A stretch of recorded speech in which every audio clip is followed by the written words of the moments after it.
Résolution d'équation du second degré.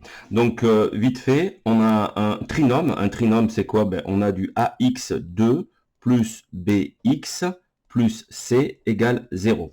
Alors, trinôme, pourquoi? Parce qu'il y a 1, 2, 3. Puis égal 0, on va voir ce que c'est. Donc, voilà. La solution, ici, il y a une méthode, on appelle ça la méthode du discriminant. Donc, on va calculer le discriminant. On appelle ça le delta. Delta égale à quoi? À b carré moins 4 a C. A fois C. On est d'accord? Alors, ici, quand on a notre discriminant, pour nous, on va travailler dans les nombres réels et on aura trois solutions à notre disposition. Soit delta est inférieur à 0. Donc, ça veut dire qu'il est négatif, notre delta. D'accord? Eh bien, nous, on n'a pas de solution pas de solution dans R. Donc, d'accord, dans R. C'est-à-dire que nous, on ne peut pas travailler là-dedans. D'accord? Donc là, quand le delta est négatif, on dit pas de solution dans R, on s'arrête là. Ensuite, deuxième solution, on a delta égale à 0. Donc, une seule solution, on verra. Alors, la seule solution, c'est x est égal à moins b sur 2a. D'accord? Voilà. On va voir après à quoi ça correspond. Et la dernière solution, puisqu'on avait trois possibilités, hein, en calculant notre delta, d'accord? Et la troisième possibilité, c'est quand delta est supérieur à 0. À ce moment-là, on a deux solutions. On a la première solution, x1 est égal à moins b plus racine carrée de delta, qu'on aura calculé ici, divisé par 2a. Ça, c'est la première solution. Et x2 est égal à moins b, toujours pareil. Cette fois-ci, au lieu de mettre un plus, on va mettre un moins ici, sur racine carrée de delta sur 2a. Voilà la sauce mathématique, quand on cherche nos solutions. Maintenant, à quoi ça correspond tout ça? Eh bien, ici, on a un axe, un repère. Là et ici. Notre fonction ax2 plus bx plus c, ça va être la projection sur cet axe-là. D'accord? Et nos x, ici, le x qui est ici, eh bien, on va le chercher ici. On est d'accord sur cet axe-là. Donc ça, c'est l'axe des x, et ça, c'est l'axe de la fonction. Alors, par exemple, ici, notre ax2, on pourrait l'appeler f de x pour dire qu'elle dépend de x, ou on pourrait l'appeler y, par exemple, y, qui est égal à f de x, ainsi de suite. Donc, c'est pas une notation mathématique, mais c'est juste pour que tu comprennes. Donc maintenant, si delta est négatif, ça veut dire quoi? Que la courbe ici, ah ouais, j'ai oublié, ici, on est en x2. Donc la courbe, ça sera toujours une parabole. Soit une parabole, soit une parabole dans ce sens-là, soit une parabole dans ce sens-là. Alors, si la parabole est dans ce sens-là, alors ça fait ça, ça veut dire que A est positif. Si la parabole est dans ce sens-là, ça veut dire que A est inférieur à 0, ça veut dire que A est négatif, d'accord? Donc, il n'y a pas 36 solutions. Si c'est positif, la parabole est comme ça. Si A est positif, la parabole est comme ça. Si A est négatif, la parabole est dans l'autre sens. Alors maintenant, voilà. On va prendre le cas où c'est négatif. Ça veut dire quoi? Que la courbe ici, Y, jamais elle va toucher l'axe des X. Donc elle sera ici, ou là, mais non, je me suis trompé. Donc, je me suis trompé parce que, voilà, elle est comme ça ou comme ça. C'est-à-dire que jamais elle touchera l'axe des X. Là, je me suis trompé, j'ai fait une connerie parce que si je continue, ça peut passer par là, elle va toucher l'axe des X. Donc là, c'était une erreur de ma part, d'accord? Donc, si A est négatif, elle peut se trouver ici. Maintenant, excuse-moi, si delta est négatif. Maintenant, on a l'autre solution. L'autre solution, c'est quoi? Je vais te le mettre en bleu. Si A est négatif, donc si elle touche jamais, cette fois-ci, c'est dans ce sens-là. D'accord? Tu fais fi de ce que j'ai mis là, je me suis trompé. Et c'est dans ce sens-là. Alors, est-ce que tu vois que la courbe, jamais elle touchera l'axe des X? D'accord? Ça, c'est dans ce cas-là, quand delta est négatif. Si A est positif, elle va se retrouver là. Elle peut se retrouver ici, hein, c'est pas un problème, hein, elle peut se mettre ici. Hein, elle touchera jamais l'axe des X. D'accord? Maintenant, dans le cas où delta est égal à 0, ça veut dire qu'il n'y a qu'une seule solution et elle va le toucher. Alors, de plusieurs manières. Donc, je vais prendre une autre feuille. Donc, on avait dit si delta égale 0, donc une seule solution. Alors, une seule solution, ça veut dire qu'elle va toucher l'axe des X en un point. Donc, si A est positif, ça va nous faire ça. Et ça repart vers le haut. Donc, voilà. Alors maintenant, Elle peut le toucher ici, elle peut le toucher là, elle peut le toucher là. Donc si A est positif, d'accord? Mais excusez-moi, oh là, j'ai fait une connerie. Si A est positif, elle va le toucher ici, d'accord? Voilà. Donc elle a touché ici. Donc ça, c'est la solution double, puisqu'elle touche. Elle peut le toucher ici. Voilà. Oh, c'est mal fait, mais c'est pas grave. Maintenant, si A est négatif, on a notre delta égale à 0, mais si A est négatif, à ce moment-là, elle va le toucher, mais dans l'autre sens. Donc voilà, elle va le toucher comme ça. Voilà, voilà. Là, c'est notre solution X double, là. C'est cette solution-là. Moins B sur 2A. Donc, elle est là. Donc, ça peut être ici aussi. Hein, voilà, hein, elles peuvent se toucher ici et elles peuvent se toucher ici. D'accord? Voilà. Voilà, ça c'est quand delta est égal à 0. Quand delta est égal à 0, voilà la forme des courbes. Ce qu'il faut que tu comprennes, c'est que là, le X ici, c'est celui-là. Donc, il y a plusieurs solutions, il y a des milliers de courbes, hein, on peut pas. Donc là, c'est la solution double. Je te le mets pour cet exemple-là. Donc ici, on a X égale moins B sur 2A. Voilà, c'est cette solution-là. Maintenant, le dernier exemple qui nous intéresse, c'est quand delta est supérieur à 0. Cette fois-ci, on a deux solutions. Pareil, on va regarder si A est positif ou A est négatif. Donc, je reprends. Si A est positif et que notre delta est positif, ça veut dire qu'on a deux solutions. Les deux solutions, les voilà. Moins B, x1 est égal à moins 1. Ça veut dire quoi? Comme A est positif, ça veut dire que la courbe, elle va être de cette forme-là. Donc, elle va toucher. Alors, je vais te mettre trois exemples de courbes. Donc, en voilà une. Donc là, on a notre x1 qui est là. Et là, notre x2. x2, excuse-moi. Donc, x1, ben, ça sera moins b sur 2a, racine carrée de delta sur 2a. D'accord? Et notre x, ça, c'était pour x2. Alors, je reprends x1. x1, ça sera celui-là.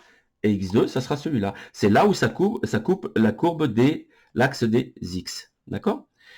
Ça, c'est la première solution. Mais après, tu peux en avoir une deuxième. Tu peux avoir ça.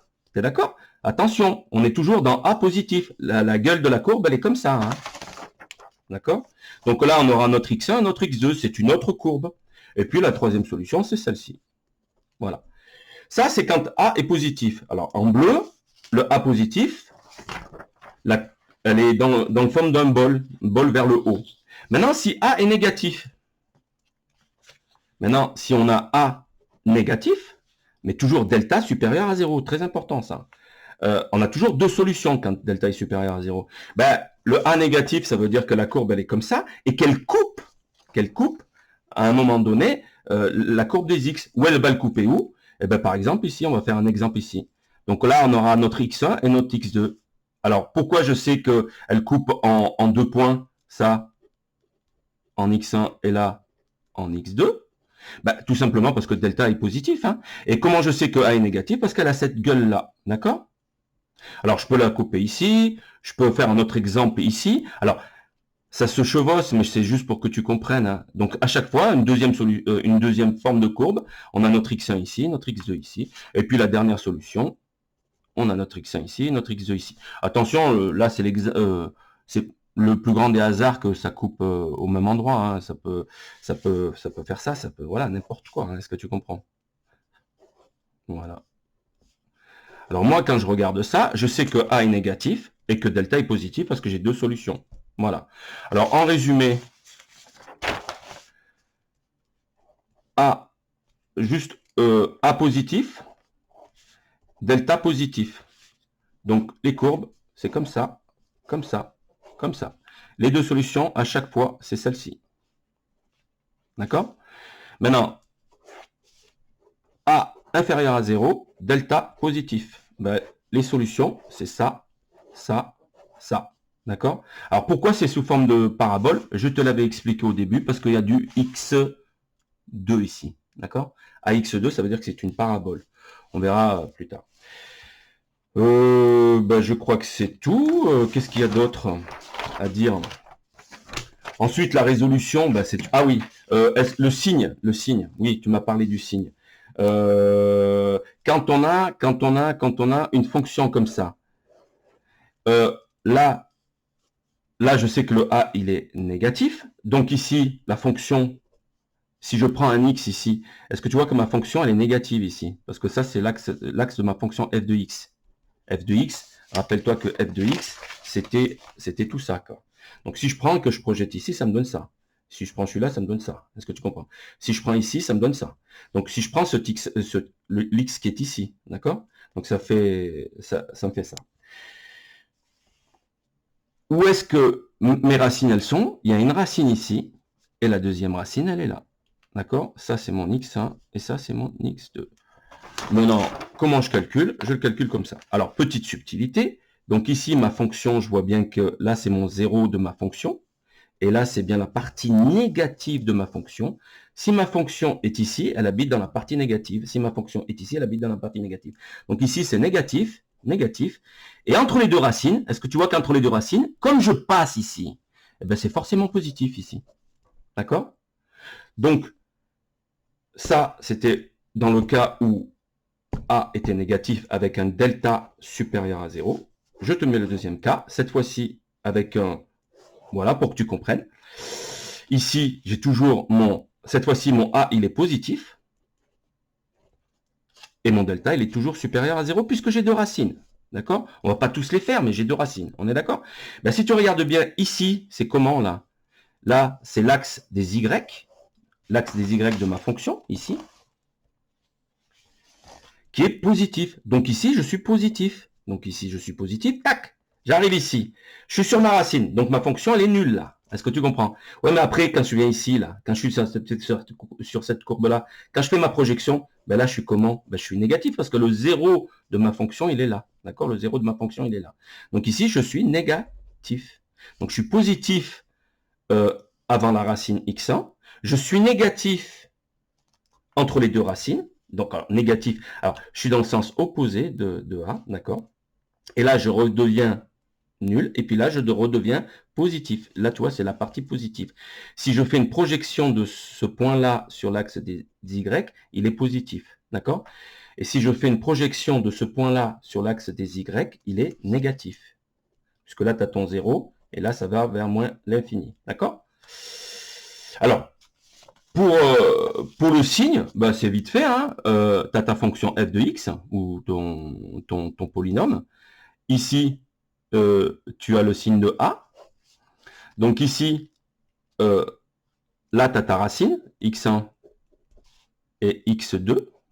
D'accord? Tu as tes racines.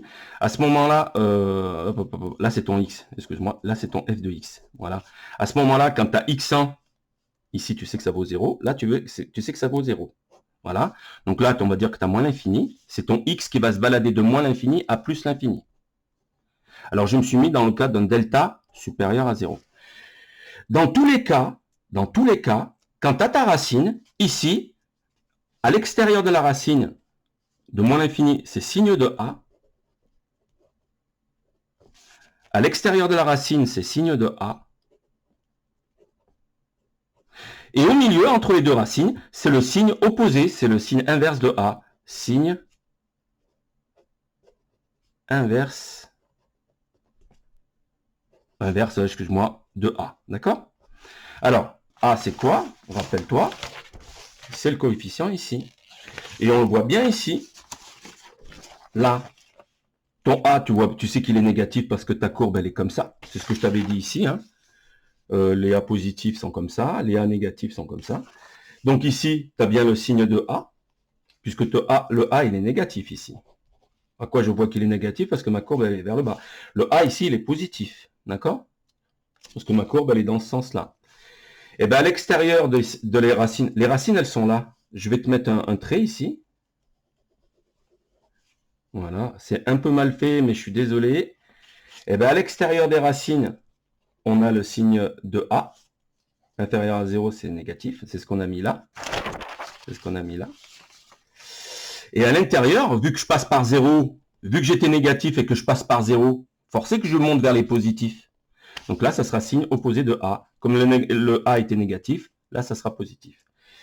Et à l'inverse, si A est positif, donc ici, je suis signe de A, de ce côté signe de A, j'arrive à 0, comme j'étais positif, je passe par 0, ben, je vais du positif, je descends, j'arrive à 0. Une fois que j'arrive à 0, ben, je vais aller dans les négatifs, donc signe inverse de A. Voilà. Alors j'espère que tu as compris. Il y a des vidéos sur YouTube qui sont super intéressantes. Donc voilà, quoi. J'espère que je t'aurai aidé.